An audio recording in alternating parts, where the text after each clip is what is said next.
안녕하세요. 지난주에 이어서 우리가 웨슬리의 설교 노예의 영과 양자의 영에 대한 이야기, 뒷부분 이야기를 하려고 합니다. 본문이 어디였든지 여러분 기억나시나요? 제가 힌트를 드렸었죠. 지난번에 8.15 로마서 8장 15절 우리가 노예의 영 받은 것이 아니라 양자의 영을 받아서 하나님을 아빠 아버지라고 부를 수 있다고 하는 그 대목을 본문으로 해서 웨슬리가 말씀을 나눴음을 보았습니다.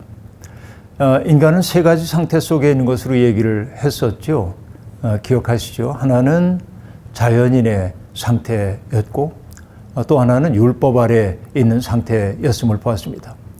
복습입니다. 자연인의 상태 속에 있는 그 상황을 얘기할 때 웨슬리가 얘기했던 게 그리스도인 에피큐리안, 그러니까 소위 쾌락주의자라고 우리들이 얘기했던 헤도니즘, 거기에 해당되는 사람들이 있다고 얘기를 했었고, 그러니까 하나님에 대해서 무지하기 때문에 하나님은 무한히 자비하신 분이라는 거기에만 몰두함으로 하나님이 갖고 있는 죄에 대한 혐오, 하나님의 지향하는 거룩성, 그리고 하나님의 심판의 날카로움, 이런 것들을 외면하고 사는 것이 자연인의 상태라고 얘기를 했었고요.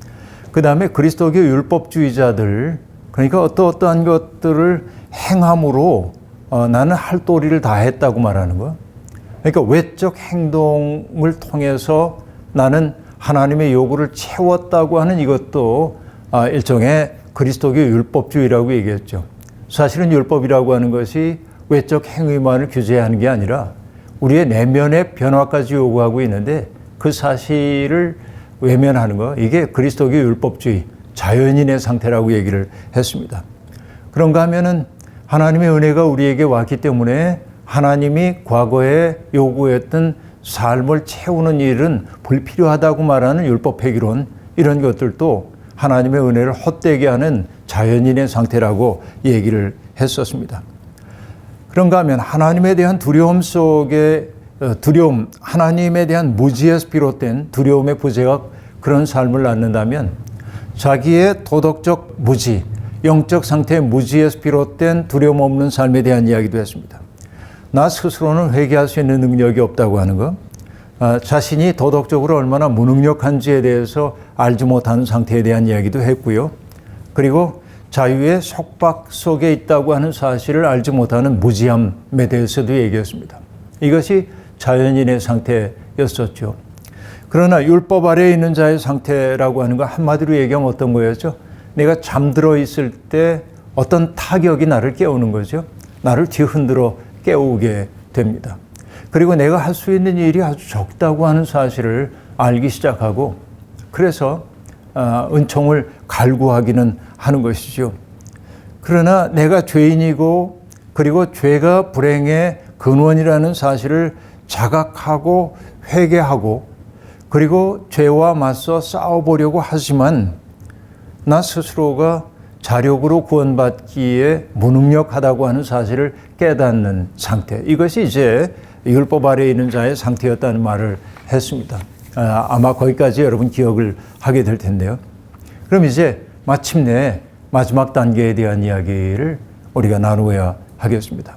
은혜 아래 있는 상태는 어떤 상태인가 하고 얘기할 때 우리가 일전에도 얘기를 한 것처럼 하나님의 값없이 베푸시는 은혜 혹은 호의를 입은 상태, 이게 뭐였죠? 소위 칭의라고 얘기했던 대목이죠.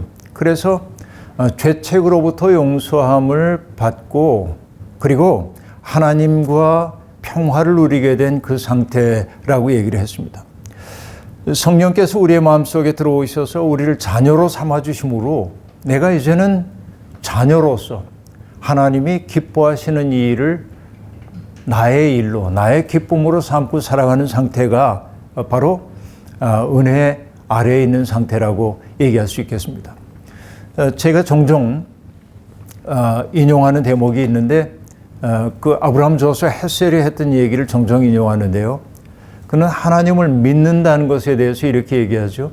하나님의 꿈을 나의 꿈으로 삼고 그 꿈을 이루기 위해 해산의 수고를 다하는 것이 믿음이라고 얘기를 합니다. 그렇죠. 그러니까 하나님의 꿈을 내 꿈으로 삼는 거예요. 이 말을 신약성서의 언어로 얘기하자면 이렇게도 얘기할 수 있겠습니다. 아버지가 내 안에, 내가 아버지 안에, 이 상태이죠. 하나님과 상호 공속된 존재임을 알게 되는 것입니다. 바로 이것이 은혜의 영을 통해서, 양자의 영을 통해서 아버지의 자녀가 된, 하나님의 자녀가 된 사람들의 상태라고 얘기할 수 있겠습니다. 은혜 아래에 있는 사람의 첫 번째 상태는 어떤 것일까요? 하나님 앞에, 하나님, 선을 행하고자 하는 마음은 내게 있지만은 내가 선을 행할 능력이 없습니다. 이 사망의 몸에서 누가 나를 구원할까요? 라고 부르짖을 때 하나님의 사랑이 우리를 받아 안아주신다고 하는 사실을 경험하는 거예요. 이게 이제 은혜의 경험이라고 얘기할 수 있겠습니다. 나의 죄와 나의 슬픔과 고통까지도 하나님이 다 받아 안으셨다는 사실을 머리가 아니라 온 존재로 깨닫게 되는 상태가 바로 은혜 안에 있는 상태라고 말할 수 있겠습니다. 시편 시인도 때때로 고백하죠. 하나님 앞에 어찌할 수 없어 부르짖었을 때 하나님이 자기를 받아주신 것을 기억하면서 이렇게 말하잖아요. 하나님은 우리가 한 줌의 티끌임을 아시고 우리가 한 줌의 흙임을 아신다고 말이죠. 인간이 얼마나 연약한 존재인가 하는 것을 하나님은 아시고 받아주신다고 얘기합니다. 시편 103편 14절은 이렇게 말합니다. 주님께서는 우리가 어떻게 창조되었음을 알고 계시기 때문이며 우리가 한갓 티끌임을 알고 계시기 때문에 우리를 용서하시고 받아들여 주신다는 것이죠. 우리가 하나님의 은혜를 받을 수 있는 것은 자격을 갖추었기 때문이 아니라 하나님의 무한한 사랑이 우리를 받아들인다는 사실을 머리가 아닌 온 존재로 깨닫게 되는 것이죠.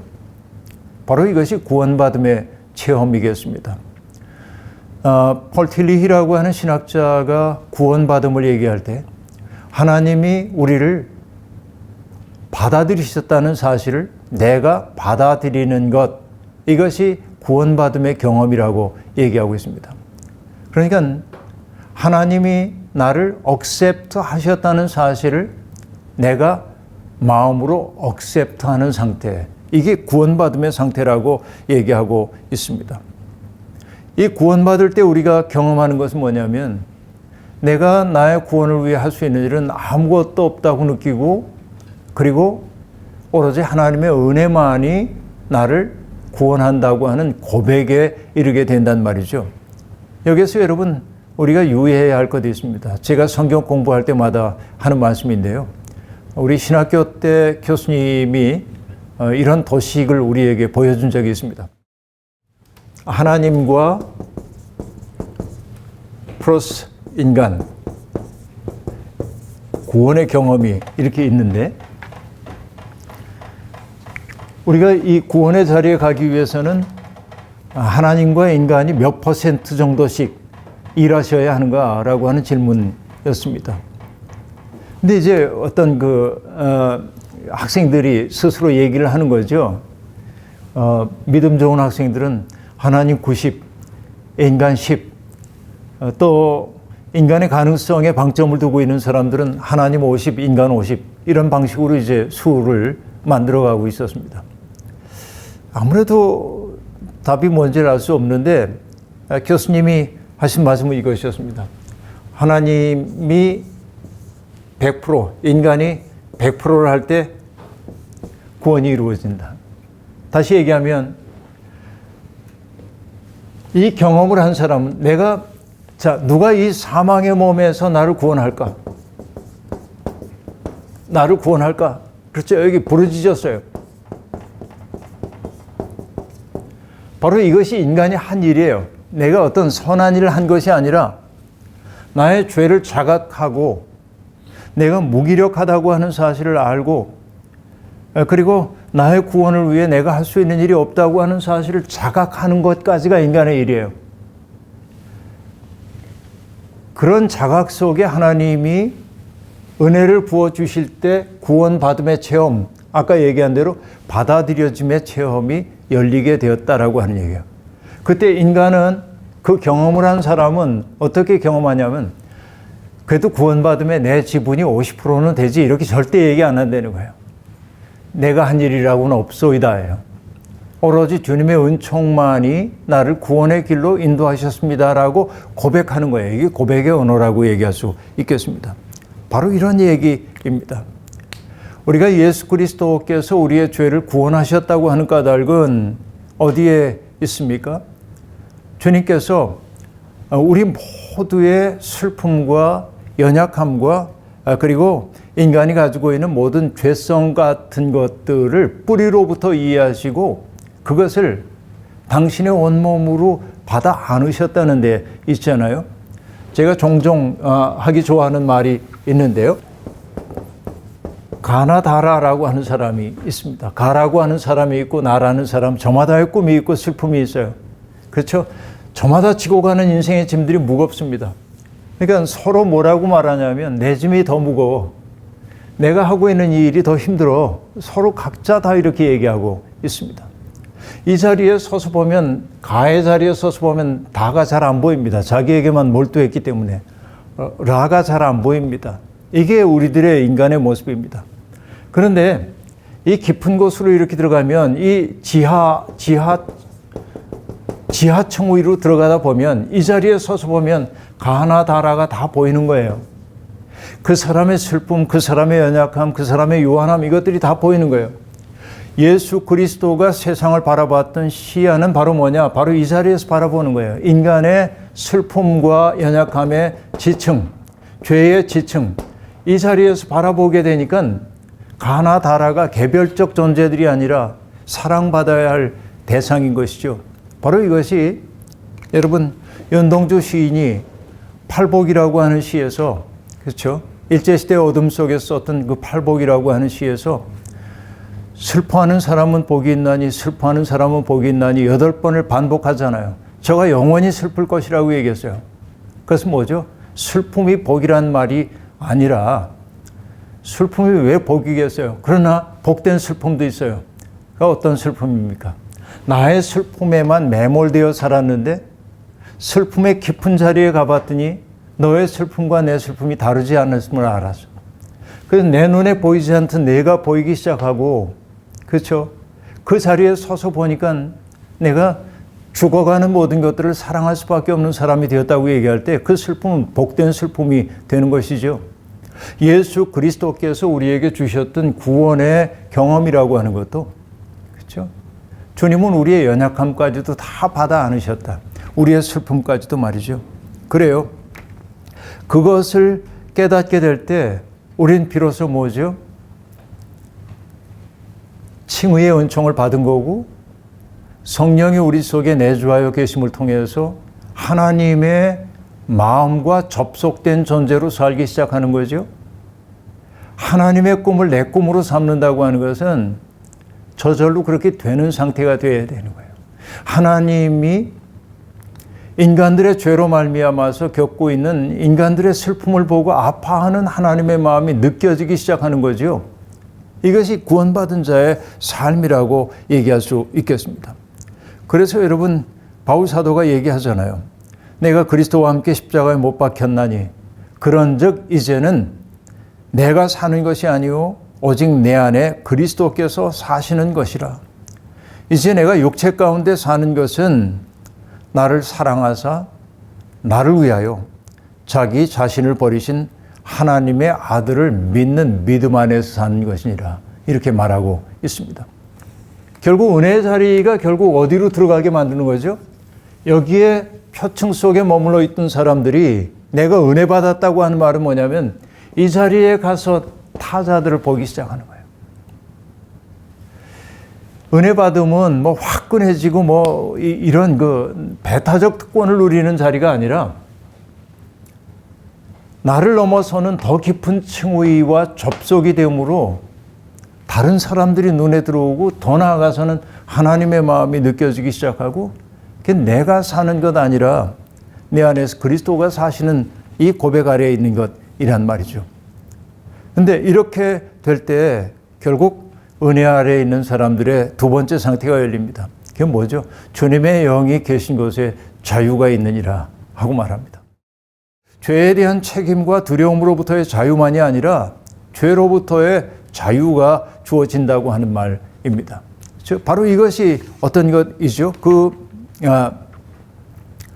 바울 사도가 얘기하잖아요. 나는 이 세상 모든 것으로부터 자유롭게 되었어. 그렇지만은 사람들을 주께로 인도하기 위해서 스스로 모든 사람의 종이 되는 자유, 그 자유의 자리에까지 나아가게 된다는 말이죠. 바로 이것이 은혜 안에 있는 사람의 삶이다. 여러분, 사도들이, 초대교회 사도들이 공의에 끌려가가지고 신문을 받고 그리고 그 이름으로 다시는 말하지 말라고 하면서 매를 맞아요. 그들에 의해서 매를 맞죠. 그리고 나왔습니다. 그때 그들이 했던 말이 어떤 것이죠? 예수 믿었다가 손해를 봤네. 주님이 살아계시다면 어찌 이럴 수가 있어. 이게 아니잖아요. 그 이름을 위하여 능욕받기에 합당한 자로 여기심을 기뻐했다. 이렇게 얘기하고 있습니다. 바로 이게 은혜 안에 있는 상태라고 얘기할 수 있겠습니다. 그래요. 결국 이것이 자녀 안에 그 하나님의 은혜 안에 있는 사람들의 삶이라고 얘기할 수 있습니다. 내가 뭔가를 할 수 있다가 아니고요. 그렇죠? 내 속에 있는 죄성과 어둠을 몰라서가 아니고요. 그 죄성과 어둠 속에서 하나님께 간절히 부르짖었을 때 하나님이 우리를 받아 안아주시고 우리 속에 새로운 힘을 부여해 주셔가지고 하나님의 꿈을, 그리스도의 꿈을 내 꿈으로 삼고 사는 삶의 자리로 인도해 주셨음을 아는 인생이 바로 은혜 안에 있는 인생이라고 말할 수 있겠습니다. 자, 그러면 얘기는 이제 거의 다 끝났다고도 볼 수 있겠지만은 마무리를 해야 되니까 그럼 우리가 하나님에게 받아들여진 상태라는 것을 어떻게 할 수 있겠는가 하는 것입니다. 자, 받아들여졌다는 게 구원받음의 상태였으니까 내가 구원받았는지 어떻게 알 수 있겠는가? 많은 사람들이, 어떤 사람들이 묻죠. 당신 구원받았습니까? 그렇게 물어요. 그리고 몇 날, 며칠, 몇 시에 구원받았습니까? 이렇게 이제 묻기도 합니다. 제가 오래전에 읽은 책입니다만은, 우리말로 번역되지는 않았는데, 나의 마음이 어떻게 변화되었는가라고 하는 제목의 책이었습니다. 흥미롭게 읽었어요. 책의 앞부분에 이런 얘기가 나옵니다. 일단의 전도자들이 미국의 어떤 마을에 쇼 윈도우 앞에 서서 지나가는 사람들에게 복음을 전했습니다. 예수 믿으라고. 그러면 사람들을 붙잡고 당신은 구원받았습니까? 이제 그렇게 물은 거예요. 대부분의 사람들은 별로 대꾸하지 않고 넘어갔습니다. 근데 허름한 차림의 어떤 농부 같은 사람을 붙잡고 당신은 구원받았습니까? 이렇게 묻자 그는 그걸 내가 어떻게 알겠습니까? 그리고 뭐라고 얘기하냐면 몇 사람의 전화번호를 적어주면서 이 사람들에게 내가 구원받았는지를 물어봐 주십시오. 그렇게 얘기한 거예요. 근데 그가 적어주었던 전화번호 혹은 주소의 사람들은 그의 가족도 있고요. 그의 가까운 친구들도 있지만 그의 적도 있는 거예요. 그러니까 바로 그들을 통해서 내가 구원받은 사람인지가 입증되지 않으면 구원받았다고 하는 자기 주장이라는 게 얼마나 맹랑한 주장인가 하는 걸 보여주죠. 그러니까 내가 변화되었다고 하는 사실, 구원받은 사람들은 변화된 사람이어야 하는데 변화되었다고 하는 사실을 주변 사람들이 알아차리지 않는다고 한다면 내가 변화된 건가? 뭐 그런 얘기일 겁니다. 자, 그래서 웨슬리는 내가 구원받은 사람인지에 대해서 알기 위해서 몇 가지 스스로에게 질문을 던져볼 것을 요구하고 있습니다. 그 첫째는 뭐냐? 나를 지배하고 있는 영혼의 원리가 무엇인지를 한번 살펴보려는 겁니다. 나를 지배하는 영혼의 원리. 하나님에 대한 사랑입니까? 두려움입니까? 혹은 이 세상 쾌락, 소유, 명성에 대한 사랑입니까? 내 영혼을 움직이고 내 삶을 움직이고 있는 그 제1의 원리가 하나님 사랑에서 비롯되었다고 한다면 나는 받아들여진 사람으로 봐도 된다는 거죠. 웨슬리는 그렇게 얘기합니다. 둘째, 죄를 짓지 않는가? 의도적인 죄를 짓는가? 자신의 의지에 반해 죄를 짓고 있는가라고 물으라고 얘기하고 있습니다. 두려운 얘기입니다. 여러분은 죄를 지으며 삽니까? 그리고 그 죄가 알면서도 저지르는 의도적인 죄입니까? 아니면은 내가 부주의하기 때문에 죄를 짓고 있는 것입니까? 묻는 거예요. 근데 내가 여전히 죄 속에 살고 있다고 한다면 구원받은 사람이라 말하기 어렵다는 거예요. 웨슬리가 얘기합니다. 여러분은 모든 죄와 싸우며 날마다 이기고도 남습니까? 그렇다면 여러분 하나님의 자녀입니다. 이 말씀이 두렵습니다. 왜? 우리는 죄와 맞서 싸우기도 하지만은 죄에 빠지기도 하고 그러잖아요. 스스로 핑계를 대죠. 어쩔 수 없는 연약함 때문에 그랬다고 핑계대기도 합니다. 그러나 웨슬리는 이 대목에서 좀 가차 없습니다. 우리가 죄를 짓는다고 한다면은 우리가 하나님의 마음에 깊이 접속된 존재라고 말할 수 없다는 거예요. 그 때문에 웨슬리는 말합니다. 깨어나십시오. 잠자는 상태 속에서 시면에 빠져들기 전에 그분을 불러야 합니다. 라고 얘기합니다. 우리가 신앙의 훈련이 필요한 것은 바로 이 때문이라고 볼 수 있습니다. 죄와 맞서 싸워야 하기 때문에 그렇습니다. 우리는 죄와 맞서 싸우기보다는 죄와 적절한 상황 속에서 타협하는 일에 익숙해진 것은 아닌가 돌아봐야 합니다. 이게 이제 웨슬리의 아주 레디컬함입니다. 그리고 또 묻습니다. 나의 실제적 영적 상태를 파악하지 못하고 자신을 높이 생각하고 있지는 않는가라고 말합니다. 내가 나 자신을 꽤 괜찮지라고 여긴다면 은혜 가운데 있는 사람 아니라고 얘기합니다. 여러분, 바울 사도가 스스로 말하잖아요. 내가 어떤 사람을 알고 있는데 이 사람은 3층 천까지 올라갔다는 겁니다. 누구나 다 압니다. 그것이 바울의 경험이라는 사실을. 그러나 바울 사도는 그것을 1인칭으로 얘기하지 않습니다. 내가 가봤는데 이렇게 말하지 않습니다. 어떤 사람이라고 말합니다. 그렇죠. 이게 중요한 것이죠. 그리고 그가 고백합니다. 내가 굳이 자랑해야 할 것이 있다고 한다면은 나의 약함을 자랑하겠습니다. 왜? 내가 약할 그때가 바로 하나님의 은혜가 나를 통해 또렷하게 드러나는 때임을 내가 알기 때문입니다. 라고 말하고 있습니다. 행여라도 내가 꽤 괜찮은 걸 하는 생각이 든다면 특별히 영적 직무에 있어서 아직은 내가 멀었구나 이렇게 봐도 잘못이 아닐 겁니다. 그래서 웨슬리는 얘기합니다.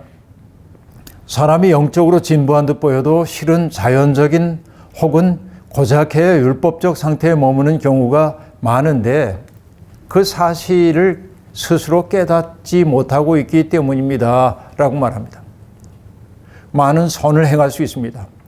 줄인 자에게 먹을 것을 주고 벗은 자를 입히고 과부나 고아나 떠돌이들 돌볼 수 있습니다. 개인의 경건을 위해 기도 생활할 수 있습니다. 헌신하는 삶을 살면서도 여전히 하나님을 알지 못하는 자연인일 수 있다는 사실. 이게 웨슬리가 오늘 우리에게 주고 있는 강력한 도전입니다. 그러니까 선한 일 자체가 무가치하다는 말이 아니라 결국 그런 것을 통해서 자기의 에고를 부풀게 만들고 있다고 한다면 그는 은혜 아래에 있는 사람 아니라 그렇죠? 자연인의 상태에 있는 가련한 사람이다라고 하는 말입니다. 선을 행하면서도 가련한 처지에 빠질 수 있다고 웨슬리는 말하고 있습니다. 그러나 정말 하나님의 사랑 때문에 하나님을 사랑하기 때문에 우리가 하나님의 꿈을 품고 사는 것 이게 우리의 삶의 자리인데 근데 두려움 때문에 한다고 한다면 우리는 여전히 노예의 영 가운데 있다고 말할 수 있겠습니다. 그렇죠? 그게 아니고 하나님을 신뢰하고 하나님의 복된 자녀가 되었다는 기쁨 때문에 우리가 하나님의 꿈을 이루려고 애를 쓴다고 한다면 우린 과연 자유의 영을 받은, 양자의 영을 받은 사람이라 말할 수 있을 것입니다. 그 때문에 웨슬리는 말합니다. 항상 마음을 다하고 목숨을 다하고 힘을 다하고 뜻을 다하여 주 하나님을 사랑하십시오. 누가복음 10장 27절이죠. 항상 기뻐하고 쉬지 말고 기도하며 범사에 감사하십시오. 데살로니가 전서 5장 16절에서 18절이죠. 그리고 뜻이 하늘에서 이룬 것 같이 하나님의 뜻을 이 땅에서도 행하십시오. 하나님의 선하시고 기뻐하시고 온전하신 뜻이 무엇인지를 분별하도록 하십시오. 로마서 12장에 있는 말씀도 들려주고 있습니다. 우리는 은혜 안에 있는 사람입니까? 그것을 묻기 위해 내 영혼의 지배 원리가 무엇인지를 끝없이 물으라고 얘기했고, 내가 죄를 짓고 있는 것은 아닌지 스스로 묻고 죄와 맞서 싸우는 사람인지를 물어야 한다고 말했고, 자기 스스로를 높이는, 에고를 부푸는 그런 영혼의 자리에 있지 않은가를 끝없이 물으면서 나의 그런 부끄러운 마음까지도 은혜 앞에 가지고 나가서 우리가 아빠, 아버지라고 부르는 그 하나님의 은혜를 기다릴 때 우린 비로소 구원받은 사람답게 산다고 그렇게 말할 수 있을 것입니다. 세상에는 선하고 아름다운 일을 행하면서도 여전히 자연인의 상태에 머무는 사람도 있고, 선하고 아름다운 일을 두려움 때문에 하는 율법 아래에 있는 사람들도 있지만, 하나님을 기뻐하기 때문에 그 일을 기뻐하는 사람들, 그래서 자유롭게 사랑하고 자유롭게 섬기고, 그러나 자기의 선행에 대해서 잊을 수 있는 은혜의 자리에 있는 사람도 있습니다. 우리의 믿음이 그런 자리에까지 성숙해 가기를 바랍니다.